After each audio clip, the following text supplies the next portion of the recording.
Hello, I'm Dr. Heath. Welcome. The history of Cucamonga Rancho, located in present-day Southern California, is rich with layers of indigenous heritage, Spanish colonization, Mexican land grants, and American development. From its earliest days as a native land in the late 1700s, the area underwent significant transformations, eventually becoming part of modern-day Rancho Cucamonga. This lecture will explore the evolution of Cucamonga Rancho, focusing on its early days, key figures, and how the region's history reflects broader trends in California history from the late 1700s to the 1970s. Indigenous presence and early Spanish exploration, late 1700s. Before European colonization, the land that would become Cucamonga Rancho was home to the Tongva people, a native group whose territory stretched across much of present-day Los Angeles County and the western San Bernardino Valley. The Tongva, also known as the Gabriel O, lived in close connection with the land, relying on the area's rich natural resources for survival. They hunted, fished, and gathered food from the region's oak woodlands and riverbanks. The Cucamonga Valley, with its fertile soil and access to water, provided the Tongva with ideal conditions for agriculture, including the cultivation of acorns and seeds. The arrival of Spanish explorers in the late 1700s dramatically altered the region's social and economic landscape. The Spanish, eager to expand their influence in California, began exploring the inland areas beyond the coastal missions. One of the most significant figures of this period was Juan Bautista de Anza, who led expeditions through the region in the 1770s, scouting routes for future settlement and missionization. The Tongva, like many other native groups in California, were gradually displaced or incorporated into the Spanish mission system, losing much of their autonomy and cultural identity. The establishment of Cucamonga Rancho, land grants and early ranching, 1839–1848. By the early 19th century, the Spanish government began granting large swaths of land to loyal subjects and military personnel as a means of consolidating control over California. When Mexico gained independence from Spain in 1821, it inherited the Spanish colonial land grant system. This system allowed private individuals, mostly of Spanish or Mexican descent, to acquire large estates, known as ranchos. In 1839, the Rancho Cucamonga land grant was officially established when Governor Juan Bautista Alvarado awarded a large tract of land, approximately 13,000 acres, to Tiburcio Tapia, a prominent Mexican soldier and politician. Tapia, a man of influence, had served as a soldier and alcalde, mayor of Los Angeles, and his loyalty to the Mexican government earned him this substantial land grant in the Cucamonga Valley. This land grant marked the official founding of Rancho Cucamonga as an agricultural estate, a role it would continue to play for decades. Tapia developed the land, establishing the Cucamonga Rancho as a center for cattle ranching and agriculture. Like other ranchos, Cucamonga was a self-sufficient enterprise, with crops such as wheat, corn, and beans grown to sustain the population. Additionally, Tapia introduced grape vines to the region, laying the foundation for what would become one of California's earliest and most successful vineyards. Rancho Cucamonga would eventually become a hub for wine production, though this development would take several more decades to reach its peak. The Mexican-American War and the Treaty of Guadalupe Hidalgo, 1846–1848, the late 1840s brought tremendous upheaval to California. In 1846, the United States went to war with Mexico, and by 1848, Mexico had ceded California to the U.S. through the Treaty of Guadalupe Hidalgo. As a result, Mexican landowners like Tiburcio Tapia found themselves grappling with the political and legal uncertainties that followed the shift from Mexican to American rule. Under the Treaty of Guadalupe Hidalgo, the U.S. government promised to honor existing Mexican land grants, but in practice, the transition was not smooth.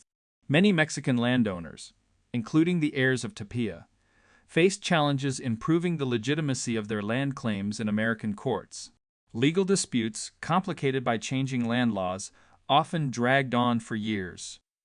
Many Mexican landowners were forced to sell their properties to American settlers or developers due to legal fees, taxes, or simple uncertainty about their claims. Tiburcio Tapia passed away in 1845, just before the onset of the Mexican-American War. His daughter, Maria Tapia, inherited Rancho Cucamonga, but found herself embroiled in legal battles to maintain ownership after California became part of the U.S. The family struggled to adapt to the new American legal and economic system, and by the mid-19th century, portions of the rancho were sold off to settle debts. The rise of American ownership, John Rains, and the vineyard boom, 1850s and 60s. In the years following California's transition to U.S. control, new American settlers began purchasing former Mexican ranchos, often for agricultural and economic development.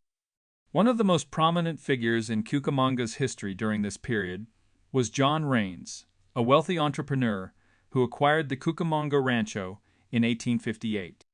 Rains, originally from Alabama, saw great potential in the region's fertile soil and water resources.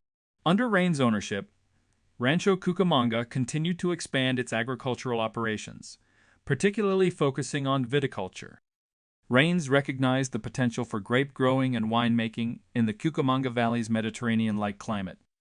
He invested in the region's growing wine industry, transforming Cucamonga into one of the state's earliest centers for wine production.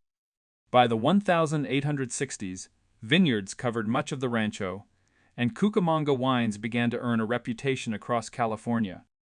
Rains' ambitious expansion of the vineyards proved highly successful, but his personal life was marked by tragedy. In 1862, Rains was mysteriously murdered, a crime that remains unsolved to this day. After his death, his widow, Maria Williams, took over the rancho's operations, but the property soon faced financial difficulties. Portions of the land were sold off over time, gradually reducing the size of the original Cucamonga Rancho. Industrialization and urbanization, late 19th century, 20th century. As the 19th century drew to a close, Rancho Cucamonga underwent significant changes, driven by California's broader trends of industrialization, urbanization, and immigration. The region continued to produce wine, with vineyards expanding in the early 20th century to meet the demand of a growing population. The arrival of the railroad in the late 1800s connected Cucamonga to major markets, further boosting the local economy. However, this period also saw the gradual subdivision of the rancho into smaller parcels sold to farmers, speculators, and developers. The early 20th century marked a high point in Cucamonga's wine industry. By the 1920s, the Cucamonga Valley was producing millions of gallons of wine, much of it sold throughout the United States. However, Prohibition, enacted in 1920, dealt a significant blow to the region's wine producers. Many vineyards went out of business, though some managed to survive by producing sacramental wine or by illegally selling wine on the black market. Following Prohibition's repeal in 1933, the wine industry in Cucamonga gradually recovered, though it never regained its pre-Prohibition prominence. The mid-20th century saw the area transition from a primarily agricultural economy to one increasingly focused on suburban development. By the 1950s and 60s, the post-World War II population boom in Southern California led to the rapid expansion of housing developments across the region, transforming much of the remaining Rancho Cucamonga land into suburban neighborhoods. The development of modern-day Rancho Cucamonga, 1970s. By the 1970s, the once expansive Cucamonga Rancho had been almost entirely absorbed into the rapidly growing suburban sprawl of Southern California. The city of Rancho Cucamonga was officially incorporated in 1977, bringing together the unincorporated communities of Cucamonga, Alta Loma, and Etiwanda. While much of the original rancho land had been converted into residential, commercial, and industrial areas, the legacy of the Cucamonga Rancho era still resonates in the region's place names, history, and culture. Today, Rancho Cucamonga is a thriving suburban city, but the history of the land stretches back centuries, encompassing the experiences of the Tongva people, Mexican landowners, and American settlers.